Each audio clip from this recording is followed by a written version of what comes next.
Yo creo que también varias personas, ¿no? Atravesamos por estos primeros amoríos, ¿no? Idílicos, donde uno quisiera que fueran eternos, ¿no? Y creo que eso se construye muchas veces a partir de cómo los medios de comunicación, el cine, las telenovelas, ¿no? Que de manera indirecta... Vivieron felices para siempre. O indirectamente, consciente o inconscientemente, te venden ese tipo de finales, ¿no? Donde el amor triunfa.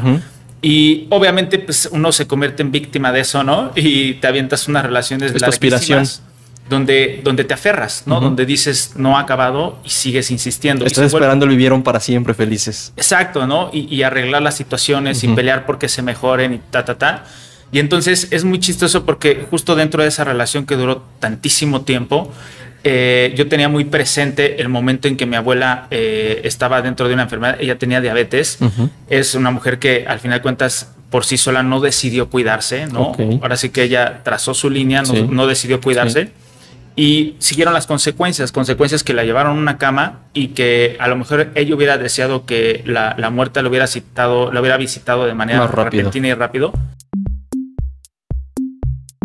¿Qué tal, amigas, amigos? Gracias por acompañarnos a una emisión más de este podcast. Hoy se encuentra con nosotros un cineasta, José Alfredo Montes Morales. José Alfredo, muchas gracias por aceptar esta invitación. No, al contrario, gracias por el tiempo y el espacio para poder hablar de cine, aunque es lo que nos gusta.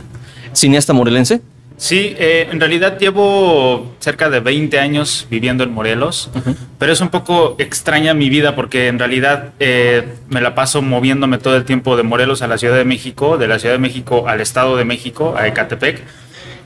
Yo nací en la Ciudad de México, tiempo después fuimos al Estado de México a vivir, ¿no? Ahí cursé hasta la secundaria, más o menos, y de ahí me vine a Morelos, y justo a partir de ahí he estado viviendo la mayor parte en Morelos, pero lamentablemente, no sé si decirlo de esa manera, como que todo el gremio y la industria cinematográfica, en realidad la producción, se enfoca todo el tiempo en la Ciudad de México. Entonces, cada vez que necesitamos emprender proyectos o adquirir trabajo, siempre se encuentra en la Ciudad de México. Entonces, y dentro de la Ciudad de México tengo que regresar al estado de Morelos, perdón, del Estado de México, Ecatepec, para poder quedarme.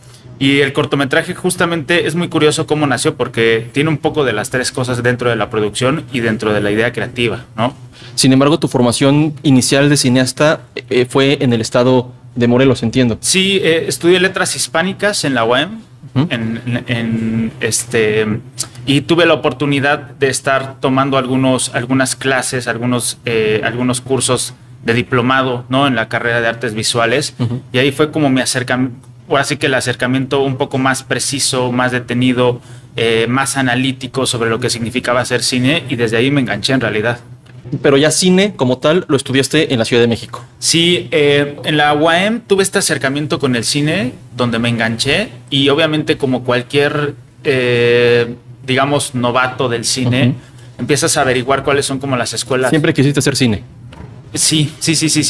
Empiezas a analizar cuáles son las escuelas que tienen este potencial o que tienen esta referencia en la cual tú quisieras elaborar tu carrera.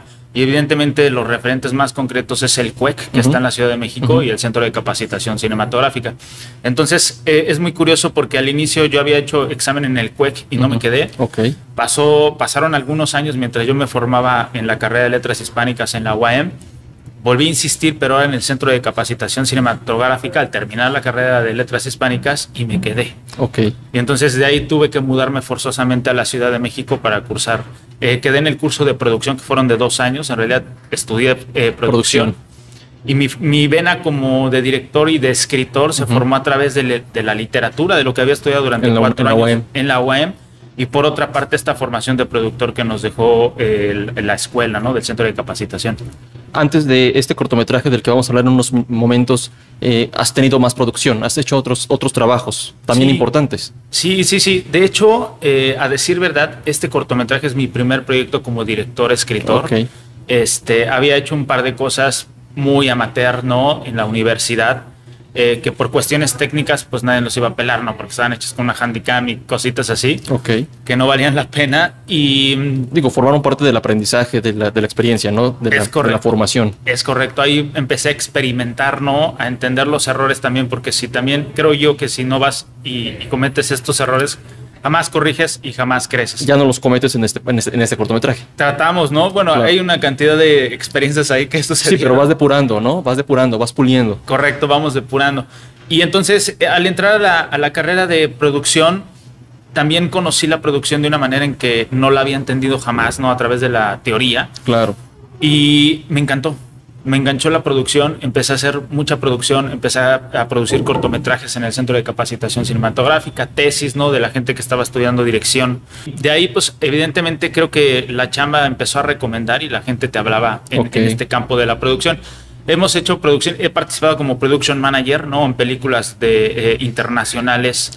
Por ahí está La Civil, que no sé si la han escuchado por ahí. La Civil, que está interpretada por Arcelia Ramírez, dirigida por Teo Mijay, y está como coproductores los hermanos Dardán. ¿Tú participaste en la producción ahí? Yo fui el production manager, ¿no? Básicamente entré en toda la logística de producción, en la contratación de proveedores, ¿no? Y eso te genera un panorama y un conocimiento importantísimo. Sí, totalmente. La experiencia. Sí, totalmente. Justo es ir como a lo grande, que son producciones bastante grandes, ¿no? De varios días de producción, con varias gente trabajando dentro de la producción, transportes, medidas de seguridad, de salud que tienes que implementar en cada una de esas producciones, y desde luego, pues eso te deja mucho conocimiento.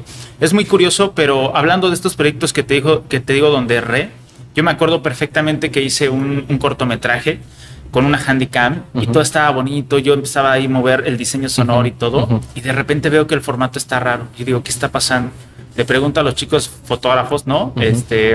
No, pues es que se grabó con otro formato. Yo, ¿cómo puede pasar eso, no? Claro. Y de esa manera ese cortometraje quedó descalificado de una convocatoria a la que habían... Todo estaba bien, la historia, la dirección, quizá todo el tema, pero por un tema de producción no pudo concursar. Exacto, y entonces me sentí tan mal que dije, no vuelvo a hacer nada hasta que no tenga los conocimientos. Y así pasaron cerca de 9 años, ¿no? Hasta que decidí otra vez retomar mi vena de escritor y de director primeriza, ¿no? Es muy importante recalcarlo. Y decidí aventarme a hacer este cortometraje, ¿no? Que se titula Estepario. Estuvo primero la intención de hacer un corto, seguramente esa permanece, ¿no? Siempre, como me imagino que en un periodista siempre está la intención de hacer una nota, me imagino que como cineasta siempre estás en la intención de hacer un contenido, de producir un contenido. En este caso de Estepario, que es el nombre del cortometraje del que estamos platicando, primero tenías la idea, digamos, de quiero contar estas dos historias en una sola, ya nos platicarás en qué consiste el fondo de esta historia, o construyes la historia a raíz de la necesidad de generar un contenido. No, creo que la historia... ¿Surgió primero? Palpitaba en mí, ¿no? O sea... La necesidad de contar eso. Sí, como que el cine que yo trato de contar no es un cine hecho por maquila, ¿no? O por lo menos esta historia no fue hecha por maquila, no fue algo que diga, tengo que dirigir, tengo que hacer esto y busco, sino era una revolución de emociones las que tenía. Que las tenías ahí presentes. Que las tenía presente de dos momentos de la vida, ¿no? Y esta revolución poco a poco se entremezclaban. Era muy curioso porque pues en la carrera te enseñaban a analizar de cierta manera las cosas, ¿no? Y entonces tenías dos momentos en tu vida que no podías evitar analizarlas de cierta manera y de manera objetiva, y encontraba muchos aspectos, elementos, significados que se entrelazaban, ¿no? Entre la enfermedad y entre el amor. Y eso fue lo que poco a poco me fue jalando más, hasta que sentí la necesidad de irme sobre una hoja y empezar a escribir. Estuviera bien la primera vez, la segunda, o sea, ese guión creo que me tardé alrededor de 2 años reescribiéndolo, quitando escenas que ya en términos como técnicos, ¿no? Estructura narrativa, sentí que no estaban funcionando y las eliminaba, pero siempre tratando de dejar esa esencia que se estaba formando en mi interior, en mi cabeza, ¿no? Y en mi espíritu para poder narrarlo en una hoja, pues. Leí parte de una entrevista que te hicieron y por eso lo sé.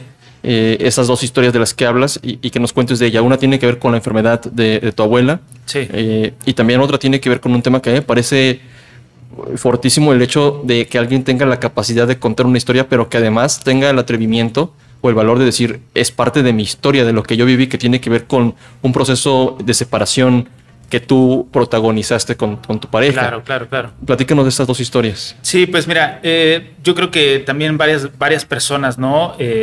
Atravesamos por estos primeros amoríos, ¿no? Idílicos, donde uno quisiera que fueran eternos, ¿no? Y creo que eso se construye muchas veces a partir de cómo los medios de comunicación, el cine, las telenovelas, ¿no? Que de manera indirecta... Vivieron felices para siempre. O indirectamente, consciente o inconscientemente, te venden ese tipo de finales, ¿no? Donde el amor triunfa.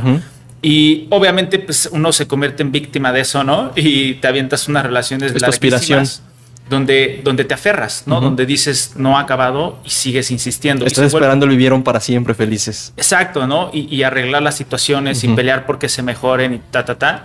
Y entonces es muy chistoso porque justo dentro de esa relación que duró tantísimo tiempo, yo tenía muy presente el momento en que mi abuela estaba dentro de una enfermedad. Ella tenía diabetes. Es una mujer que al final de cuentas por sí sola no decidió cuidarse, ¿no? Ahora sí que ella trazó su línea, no decidió cuidarse. Y siguieron las consecuencias que la llevaron a una cama y que a lo mejor ella hubiera deseado que la muerte lo hubiera visitado de manera repentina y rápido, y se prolongó eso. Y fue muy agotador porque yo yendo a la preparatoria, ¿no? Imagínate que era un adolescente, que tienes estas pulsiones como de salir a convivir con tus amigos, una fiesta por acá, vamos, no puedo, tengo que ir a la casa a cuidar a la abuela. Vamos a ir para acá con la banda, no puedo, tengo que ir a darle de comer a la abuela, darle sus medicamentos. Pues empecé a experimentar esa especie de esclavitud, ¿no? De compromiso, de encierro, de obligación. Y me di cuenta que eso me estaba invalidando, ¿no? Y me di cuenta que también dentro de las relaciones que se conducen por este camino del aferrarse, ¿no? De tratar de reconstruirlo, me di cuenta que las relaciones de amor también tienden a enfermarse, ¿no? Y a veces esa enfermedad puede ser tan degenerativa que si no cortas por lo sano puede terminar mal, ¿no? Claro. Puede terminar muy mal. Y me di cuenta que también estaba invalidado en esa relación y también me di cuenta que esa otra persona estaba siendo invalidada. Eran conceptos que me chocaban y que de repente yo los veía en la historia con mi abuela y decía, ella está inválida, yo también, y todos los que estamos alrededor de un enfermo estamos inválidos, ¿no? Y me atravesaban cosas en la cabeza como dónde está la ley de la eutanasia, cuando una persona puede decidir cuando muere, cuando quiere morir. Una muerte digna. Exacto. Cuando ya no quiere digna. Y no tiene cura además, ¿no? Exacto, y uno se aferra a tenerlos vivos cuando en realidad ellos dejaron de ser quien eran desde hace años. Y eso pasó con mi abuelita. Lo mismo pasaba con la relación. Estas personas que fuimos en algún momento habían desaparecido, ¿no? Entonces eran elementos, significados todo el tiempo que se estaban cruzando. Que tú querías contarlos. No quería, o sea, no existía como esta intención de contarlos. Surgió primero una idea como de un cuento. Después, como tenía esta vena y estas ganas. Pero al enfrentarte al papel en blanco, estaban esas ideas. Sí, o sea, cuando decías, voy a escribir algo, te inundaban estos pensamientos. Totalmente, todo el tiempo, ¿no? Me veía en el tedio, ¿no? Como cuidando a la abuela, ¿no? Con este mecanismo de la comida, las pastillas, la comida, las pastillas. Y a la vez me veía en ese tedio de las relaciones cuando están exterminadas casi. Estar, no nada más por estar, ¿no? Dentro de este aburrimiento, dentro de este... Hay un aspecto dentro del corto que también a mí, en lo personal, se me hace muy importante destacar, que es el silencio. Los silencios narran más que las palabras. Absolutamente. Y entonces traté de representar en ese corto ese silencio, esa falta de comunicación que tiene la pareja y que sucede también con las personas enfermas. Cuando ya no dices nada. Exacto, ¿no? Entonces, pues sí, era la revolución que al estar frente a las hojas se fue depurando el cuerpo y se fue saliendo toda esa información poco a poco. ¿Cómo mezclas al final en papel, en esta historia de Ernesto, estas dos pérdidas? Al final son pérdidas, ¿no? Sí, es muy curioso, pero yo creo que si la gente no escuchara cómo fue que se creó la historia, diría es una historia de una pareja que tiene una enfermedad, el se acaba y es muy natural que pudiera tratarse de eso, ¿no? Creo yo que es una historia muy cotidiana, muy común, que a cualquier persona le podría suceder. Sin embargo, lo que trato de explorar es un contexto, una situación, una carga de emociones que los personajes viven y que la pérdida, justamente, la pérdida es ese botón que no quieres perder, ¿no? Te aferras. Es ese objetivo al que quieres estar, porque también vives del pasado, vives de esos recuerdos, vives de ese pasado que incluso podría decirlo que a manera de pesadilla se vienen a tu presente para recordarte el momento en el que estás atravesando en ese presente, ¿no? La comparación. Exacto. Entonces, la pérdida, pues, es algo que dentro del corto y en general en las relaciones, siento yo que es algo a la cual uno tiene que llegar a aceptar, ¿no? como la muerte, es algo que uno tiene que aceptar porque al final de cuentas todos estamos encaminados para allá. Alguna vez escuché una frase bien interesante que decía, en esta vida no hay nada seguro más que la muerte, ¿no? Y en ese sentido, tanto la enfermedad con un ser querido como en una relación, todo está destinado al deterioro, creo yo, y al desgaste, ¿no? Habrá diferentes factores que a lo mejor puedan hacer una situación, una relación muy distinta, pero justamente esta historia lo que trata es de encontrar esos espectadores que han vivido una situación igual para decirles, no estás solo, hay gente que ha vivido igual que tú y que siente igual que tú, ¿no? Y no está mal. De ahí la aceptación que he tenido, entiendo que los comentarios que he recibido son verse, muchos de la gente con la que has hablado o que ha tenido el contacto contigo tras ver el cortometraje es, ahí está parte de lo que yo soy, ¿no? Sí, se identifican muchísimo. Ha habido palabras como muy sueltas en el festival de Miradas Locales, donde ganamos mejor cortometraje de ficción. La gente se me acercaba y me decía, me encantó tu cortometraje, ¿no? Y la pregunta era, ¿por qué? ¿Qué te gusta? ¿No? Está muy oscuro, sentí horrible, qué difícil tomar una situación así, porque los dos están muriendo al final de cuentas, ¿no? Habían palabras tan interesantes que ellos detectaban que decía, esto es la magia del cine, ellos se están encontrando en ese personaje y quizá han pasado por situaciones o saben de alguien que ha pasado por situaciones así, porque, por ejemplo, también dentro de la historia, la figura del lobo, que es un lobo, que es un símbolo, una metáfora que yo ocupo para narrar básicamente, digamos, el monoteísmo, la monogamia. Sí, porque ¿no? hay otro concepto que entra ya cuando se está desgastando este tema de la pareja, que es la infidelidad. Exactamente. Entonces entra este contexto que por lo menos en México es todavía muy vivo, que es el tema del cristianismo, ¿no? De la religión, y cómo se dice a través de estas leyes o estos preceptos que la monogamia es la piedra angular de una familia y de una vida amorosa. Sí. Pero no reparen este tipo de situaciones donde lo humano se nos sale, ¿no? Donde lo animal incluso se nos puede salir. Y también ahí redunda esta parte interesante del corto porque se habla como de este comportamiento, de alguna manera salvaje o animal del ser humano, que es básicamente reproducirse o encontrar una satisfacción sexual, ¿no? Por encima de lo que esté ocurriendo.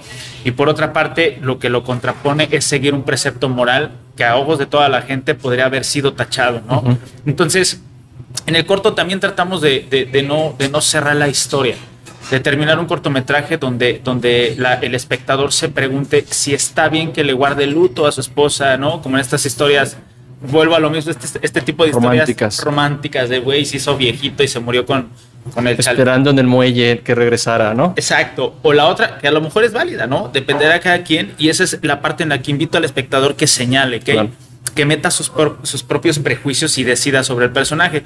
O la otra alternativa es que sí, después de ella, a lo mejor porque hay una historia paralela, ¿no? Con una alumna, que la alumna en este caso se le lanza, como en muchas ocasiones ocurre también dentro de la docencia, digamos, y tener esta alternativa donde él puede reconstruir su vida, volver a sentirse amado y empezar de ceros, ¿no? Sí.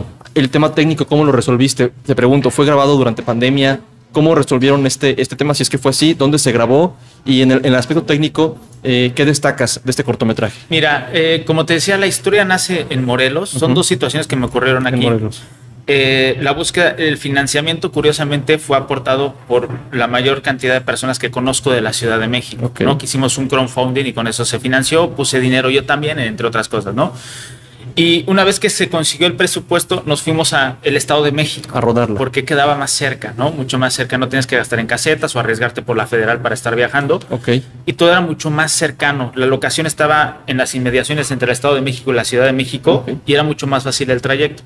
Entonces, básicamente, nos vamos al Estado de México a producirla. Ahí producimos todo. Y dentro de esas dificultades de producción, creo yo que siempre fue muy rescatable y fue digno, incluso ahorita lo sigo diciendo, que toda la gente que cubrió el cortometraje en sus diferentes puestos creativos hicieron un gran trabajo, ¿no? O sea, la fotografía, yo estoy encantado con trabajar con Vitlaín Balbás, ¿no? El fotógrafo del cortometraje. De hecho, estamos planeando empezar a preproducir otro proyecto, otro cortometraje. Y desde luego el diseño sonoro que está a cargo de Galo Durán es brutal. La gente también cada vez que ¿El diseño fue también en la Ciudad de México o aquí en Morelos? Lo hicimos en la Ciudad de México.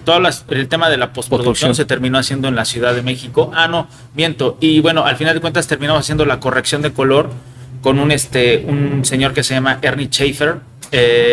Hizo corrección de color y todo el tema de la postproducción en general, pero es una persona que le trabaja Splendor Omnia, que es una casa de postproducción que está acá en Tepoztlán. Entonces, ganadora recientemente de un Oscar en el tema del audio, ¿no? Exacto. Entonces te das cuenta, es como, o sea, cuando me preguntan dónde es el cortometraje, digo, pues de los 3 estados. Del centro del país, ¿no? ¿Y dónde surge la historia de aquí? Pero esto que me ocurre no hubiera sucedido si no hubiera emigrado de Catepec, por ejemplo, al Estado de México. Entonces, una aglomeración de información que lo único que puedo decir es que sí existen las virtudes. En la actuación incluso varias personas dijeron es que la actuación se nota tan agobiado el personaje, ¿no? El jurado que fue Mauro Müller, que es un productor, escritor en Estados Unidos hoy en día, que ha trabajado contenidos con su casa de producción Fidelio, ¿no? Para Netflix, para Amazon. Han ganado varios premios con una película que está en exhibición ahorita. Dijo, la actuación es buena, ¿no? Es maravillosa, te hace sentir lo que está viviendo el personaje, ¿no? No necesitas palabras, no necesitas decirlo, estoy harto ya, quiero saber no sé qué, y diálogo tras diálogo y diálogo tras diálogo, sino simplemente con la postura, ¿no? Cómo se apartan los personajes uno de otro. Totalmente. Los silencios es más que nada. ¿Qué es la realidad? No necesariamente tiene que haber peleas y sillas volando en una pareja, en una relación, para decir algo está mal, ¿no? O sea, no, tú decías muy bien al inicio, son los silencios los que pareciera que más marcan, ¿no? Exacto. ¿Hiciste catarsis tras grabarla y al ver el producto final, te liberaste, por decirlo de alguna manera, de esas 2 historias que cargabas? ¿Sentiste un cambio en ti? Sí, totalmente. Creo que maduré, ¿no? Porque, bueno, también es necesario decir que no se filmó en pandemia el cortometraje. Fue antes. Cortometraje se rodó en el 2018, ¿no? Apenas estrenamos, me tomó 2 años poder terminarlo. ¿Cuánto tiempo tardó el rodaje? Fueron 4 días de rodaje, pero ahí justo pasó lo que no hubiéramos querido que pasara, aún con toda la experiencia que uno tiene como productor y production manager con películas internacionales, te pasa, ¿no? Que se me perdió el material de un día completo del cortometraje y ahí nos tienes haciendo retakes un mes después, si no mal recuerdo, para volver a contar la historia. Entonces fue muy desgastante porque por una parte tenías que seguir sosteniendo tu vida profesional, seguir trabajando, estar para esos proyectos, y por el otro se te estaba desmoronando tu cortometraje, tu primer cortometraje. Entonces, entre conseguir el financiamiento para la postproducción, pues nos tomó un ratote. 2 años. Y evidentemente, más de eso, pues también son todas las inseguridades de la edición. Yo atravesé por esa situación en la cual este corte no sirve para, ¿no? O sea, edité muchísimo, pero creo que tuve muy buenos ángeles por ahí también, muy reconocidos. Por ahí está Oscar Figueroa, que es editor de mano de obra, por ejemplo, ¿no? Esta película que ganó Arieles. Él estuvo en el proyecto. Él fue mi asesor de edición, ¿no? Okay. Tuve un par de asesores también ahí, Roque Ascuaga, que también es un estupendo editor. En fin, el corto estuvo muy bien cobijado. Y en ese sentido me siento satisfecho porque a pesar de mi ¿cómo decirlo?, inexperiencia como director, ¿no? En este caso, de las atrocidades que me pasaron como productor, a pesar de la experiencia, claro, me siento muy satisfecho porque todos ellos ayudaron a que el cortometraje existiera y que ahorita en este caso hubiera podido ganar un premio en el Estado de México como cortometraje de ficción, ¿no? Como mejor cortometraje. ¿Ha llegado a otros espacios para su exhibición? ¿Ha tenido alcance? Sí, también tuvo un premio en el Calcutta International Cult Film Festival. Esto es en la India.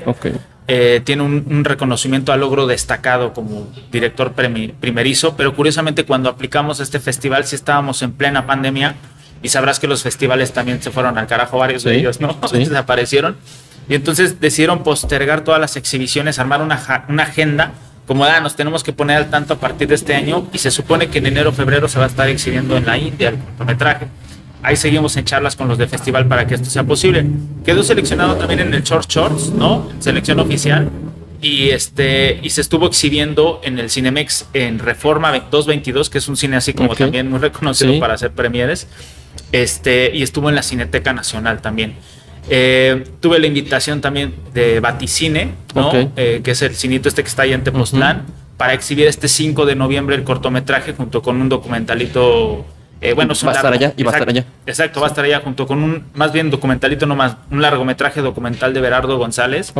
Y van a hacer la proyección de las 2 obras, y obviamente ahí vamos a estar haciendo, pues, dando respuestas a cualquier inquietud o pregunta que tenga el espectador. Presentación con el director. Exactamente. ¿Y qué sigue?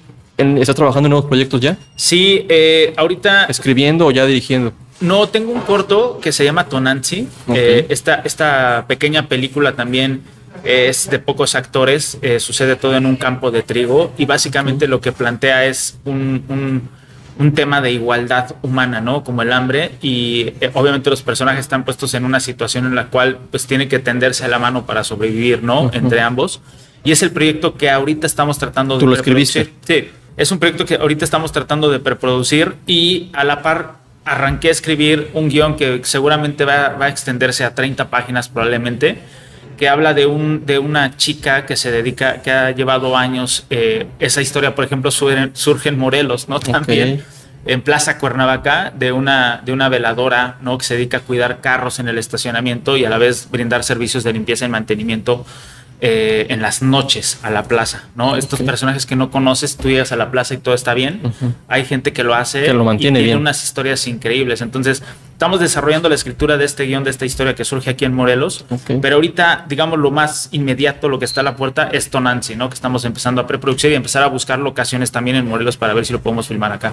Una pregunta más allá del cortometraje del que estamos hablando, como cineasta, como escritor y como director, ¿qué opinas de las nuevas formas de ver productos audiovisuales? Me refiero a las plataformas por internet, ¿no? En mi experiencia concretamente, debo ser honesto que al iniciar toda esta ola de plataformas con productos cinematográficos, yo era como muy reticente, como que no quería Seguías verlo. con el concepto del cine, ¿no? Exacto, estaba como muy enamorado y es también una mentalidad bastante romántica del cinéfilo, ¿no? Sí. Pero a decir verdad, creo que en mi experiencia yo he encontrado una herramienta. Claro. O sea, yo cuando veo una película en Netflix o en cualquier otra plataforma, puede ser Amazon, Filmin Latino, por ejemplo, que es la plataforma del InCine, que tiene muy buen contenido. Sí.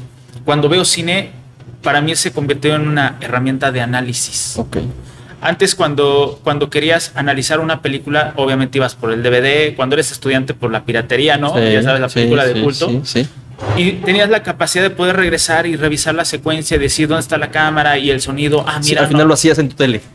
Claro. Y entonces, para mí, estas plataformas se han convertido en esa herramienta en la cual, cuando veo una película en esas plataformas, es básicamente para analizar, ver si analizar cuando una película me interesa demasiado. Y el cine hasta la fecha se ha convertido en un medio de apreciación. O sea, yo si voy al cine, voy a apreciar. A disfrutar el momento. Totalmente, ¿no? Como espectador meramente.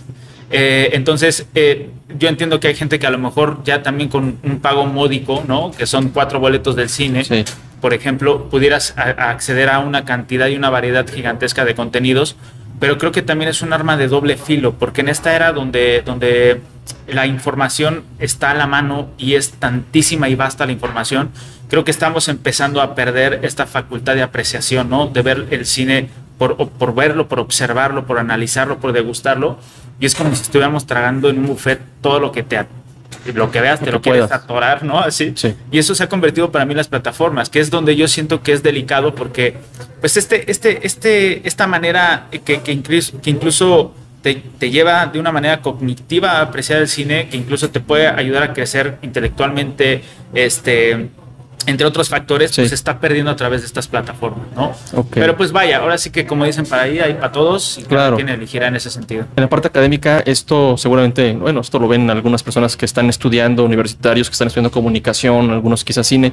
¿Qué les dirías? Entiendo que tú tienes casi 15 años de experiencia, digamos, en este tema. Empezaste estudiando una cosa que tiene que ver, pero que no es cine como tal, ¿no? Que es letras, y tu sueño era, pues, hacer cine. Pasaste por el tema de la producción, asistiendo y finalmente ya dirigiendo una película que ha ganado un concurso. No es de un día para otro. Pareciera demasiado obvio de pronto mencionar o decirlo tú, platicarlo con los colegas, que todo requiere esfuerzo. Pero quizá hay personas a las que se le olvida de pronto cuando están empezando lo que implica llegar a tu objetivo o a uno de tus objetivos. ¿Qué le dirías a las personas que están estudiando cine, que tienen sueños? Yo lo pondría más amplio, a las personas que les gusta contar historias. Me sorprende esto que comentas de Plaza Cuernavaca, ¿no? Las historias están ocultas en cada persona, pero hay historias fundamentales, impresionantes en cada persona. Y hay gente que está muy ansiosa de contar historias, pero no encuentra la forma. Hay muchas formas de contar las historias. Las puedes escribir, las puedes hacer en audio, las puedes hacer en video. ¿Qué le dirías a esa gente que está aspirando a contar historias y quizá particularmente a través del cine? Pues creo que la gente que nos dedicamos a esto, a veces cambiamos de amor. Claro. ¿No? Y primeramente tienen que preguntarse si realmente lo que están haciendo es lo que aman. Ok. Porque si lo confirman y saben que eso es cierto, la gasolina viene sola. No hay frustración que te tumbe. Existen varias, ¿no? Pero también te das cuenta que en este gremio, en esta industria, son 10 portazos por una abierta. Okay. Y luego la abierta se cierra de pronto. De pronto se cierra. Entonces, sabes que tienes que estar focalizando siempre a distintos sitios hasta encontrar la puerta que se pueda abrir y de ahí seguir subiendo poco a poco. Y en el caso de las historias, pues sí, creo que digamos, el elemento principal para crear, creo que es reconocerse a sí mismo, reconocer sus historias, analizarse a sí mismo. Recuerdo mucho una frase de un escritor que se llama Henry Miller, que decía, el mejor viaje que puedas tener no es hacia afuera, sino a tu interior. Claro. Y a partir de ahí creo que también se pueden detonar una cantidad de historias que evidentemente van a exigirte que tengas conocimientos de escritura, ¿no? De alguna manera, que puedas ver de manera objetiva tus textos, recibir cierto feedback de algunas personas en particular bien elegidas para que ese texto en realidad tenga esa contundencia, ¿no? Que el espectador cuando se sienta está buscando y cuando se sienta trata de encontrarse de manera empática, ¿no? Decía un profesor por ahí, creo que también es una frase bastante usada dentro de nuestra industria, y aplicaría seguramente a otras, pero también en este gremio no se trata de hacer una carrera de velocidad, sino de resistencia. Entonces tenemos que aguantar, seguir, tocar puertas, escribir y seguir dándole. Yo, por ejemplo, de este corto tengo 2 escritos. Uno lo guardé porque de plano me dijeron son muchas locaciones, no va a funcionar, es tu primer corto, no te hace el pie. Y el plan B. El plan B, y hasta que salió el plan C, que en realidad este es el plan C, ¿no? El de este paro. Antes estaba Tonanzi, ahorita ya me siento más seguro de filmar Tonanzi, de saber qué es lo que quiero. Porque además hay referencias, ya es más fácil quizá llegar y decir, mira, yo hice esto y ha ganado y ya te ha logrado esto, ¿no? Ah, ok, confío más en tu trabajo por tu trabajo, ¿no? Correcto. Y bueno, y se está gestando este texto también y tengo ahí una historia de largometraje también ya en la cabeza que ya se bajó en argumento y paso a paso ahí vamos. Entonces, pues nada, ahora sí que yo nada más lo único que les diría es persistan, ¿no? La perseverancia es lo que te va a decir si estás hecho para esto y en qué momento vas a encontrar tus propios triunfos. Todos tenemos tiempos muy distintos, eso también lo creo perfectamente, cada quien tiene un tiempo distinto, solo hay que aceptarlo con calma, con mucha paciencia, seguir caminando. No puedo dejar de preguntarte un tema que denota dura, son 14 años de experiencia, digamos 2 sexenios, en el tema de los apoyos institucionales, se han mantenido, han venido a la baja, han aumentado, hablemos más, quitándole el tema político, digamos, de grilla, ¿no? En temas reales y pragmáticos de alguien que hace cine y que sabemos que es muy difícil y muy costoso hacer cine con medios propios, tú tuviste que fondear.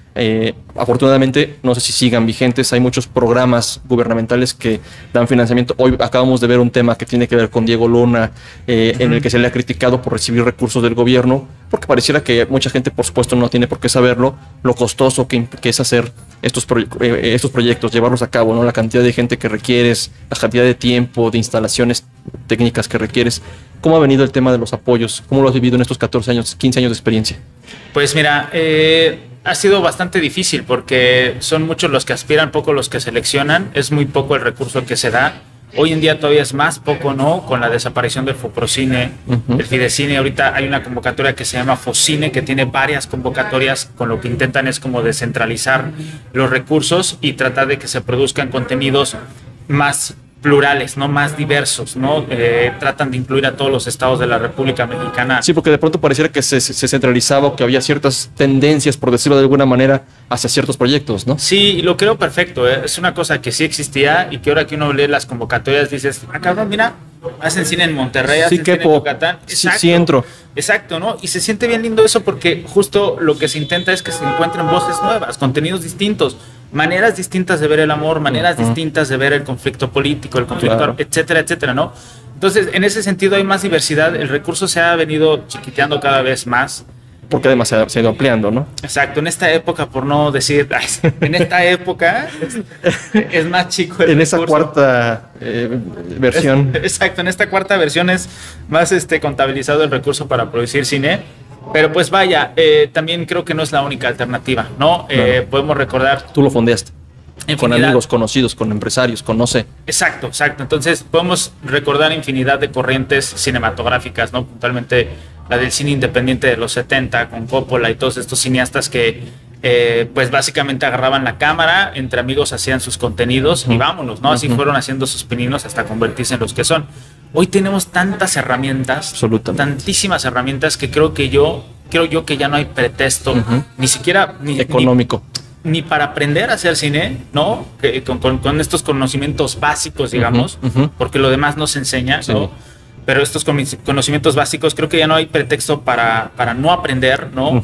Para decir, es que no puedo, es que la escuela está muy lejos, el CCC. Sí. Hoy puedes ver cantidad de contenidos en internet que te capacitan. Sí. Y tampoco hay pretexto como para ocupar todas estas herramientas y buscarte tu propio fondeo, buscarte tus propios inversionistas, ¿no? Claro. Incluso tú mismo, eso es una cosa que yo también digo, porque también doy clases de producción de cine, asistencia, dirección y como todos estos oficios que creo que son muy importantes para la calidad de una película. Otra cosa que les comento es que el recurso en realidad está allá afuera, solo tienes que ir a buscarlo, ¿no? Tienes que ir a buscarlo, tienes que ir a probar dónde conectar con ese espectador, conectar con ese lector, con esa persona que diga, güey, sí conecté con tu contenido, vámonos, porque es tan diversa la gente que no, pues si tienes un contenido de tales características, si quieres ir a algo que está todo contrario, jamás te lo van a dar, ¿no? Y ahí la palabra que ocupaste hace rato, que tiene que ver, bueno, así la interpreto yo, la pasión de la que te lleva a tus ganas de hacer cine, a con un teléfono hacer grabaciones y poder después postproducirlo y darle un formato de cine, comprar de manera económica, accesible, equipo de audio, luces muy básicas que te permitan empezar a generar contenido. Y además es pasión, y además esa pasión que te lleva a pararte frente a los posibles patrocinadores y con esa pasión convencerles de que te apoyen, ¿no? Al final es pasión. Es pasión, es energía que te ayuda, como decirle, mira, estoy loco, pero estoy bien loco, brother, me vas a ayudar, y te dicen, ya me contagiaste, güey, no le entiendo ni madres, a veces te dicen, pero me contagiaste, vas, ¿no? Y también pasa esta onda de, bueno, sí, pero ¿qué me das? ¿No? Entonces también tenemos que ser inteligentes en el sentido de que vamos a ofrecerle a esas personas para que se alineen a nuestro proyecto. Claro. José Alfredo, pues muchas gracias. ¿Algo más que quieras contarle a la gente que va a ver esta entrevista? Pues nada. ¿Dónde pueden, el 5 de noviembre en Tepoztlán, pero ya pueden verlo en alguna plataforma, el cortometraje? Sí, tenemos la página de Estepario en Facebook, así la encuentran como Estepario. También me encuentran como José Alfredo Montes Morales dentro del Facebook. Ahí va a venir toda la información. Es el 5 de noviembre, 7 de la noche en Baticine, que es el único cine independiente que existe en Tepoztlán, que tiene este concepto muy indie, muy independiente, donde dan comida muy rica, cerveza, y aparte se dan estas rondas de preguntas y respuestas con los directores, donde se puede externar más conocimiento, ¿no? Y una retroalimentación de lo que se filmó. También pueden seguirnos ahí en Facebook, Sin Estrés Producciones, que es nuestra casa productora. Ahí van a conocer todas las producciones en las que hemos colaborado, tanto independientes propias, ¿no? Que decidimos levantar, como servicios de producción contratados, ¿no? A nivel internacional. Y van a checar todos los cursos que estamos dando de producción también, por si quieren en algún momento capacitarse. Estamos tratando de darle vuelta también al oficio del asistente de dirección, ¿no? Del gerente de producción, y retomar aspectos que sabemos que dentro de todos estos años no se han estado trabajando en muchas situaciones y en muchos proyectos como se deberían, y a veces es necesario traerlos a colación para cambiar la mentalidad de las generaciones y entiendan la importancia de todos esos oficios, ¿no? Y del contexto de una filmación. Perfecto, José Alfredo. Pues muchas gracias por tu tiempo, gracias por aceptar la entrevista, gracias por contarnos esta historia y felicidades por el éxito. No, muchísimas gracias. Estepario. Gracias a ti, muchas gracias. Ahí vamos a seguir moviéndolo. Ya les diremos en Facebook en qué otro lugar se puede exhibir el cortometraje. Perfecto, muchas gracias. Gracias. Muchas gracias, nos vemos la próxima. Hasta luego.